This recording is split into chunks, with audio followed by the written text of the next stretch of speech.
A lot of our roots come from trying to push beer forward, trying to create new products, trying to sort of grow the craft in general. And just kind of as craft beer has been growing with this super old technology, the super old method of production, using barrel aging and barrel aging techniques, we go out to nature and we look for yeast. We find different elements of our mixed cultures and our wild yeast from old barrel stock. So if for whatever reason that barrel there is just gorgeous, we can culture the yeast out of that one.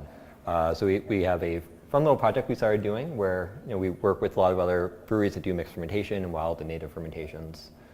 So one thing we started doing is every time we would brew with those folk, oftentimes we would blend our different wild yeast together. So we'd blend our different mixed cultures.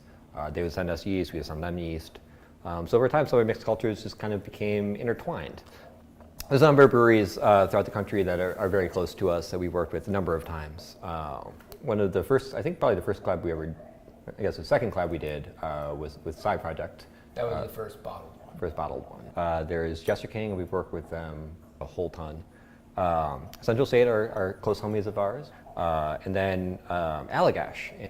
Obviously, they're hugely influential both to us as brewers and to modern American craft beer as a whole. So it's nice to have a blend of like new friends and old friends. A bunch of wild yeast hanging out in the foedre. Do like whole like wild ones like James Dean motorcycle motif. Or not. Cut to the motorcycle motif. Oh yeah. So it's tiger hued, and that's very much a Bengal hued. Got little drugs in mind, but sort of like overripe apricot, cotton candy, just a lot of sweet smells in there. So you get a lot of white peach, a lot of floral character, almost like a perfume like jasmine. I love that it's unabashedly funky.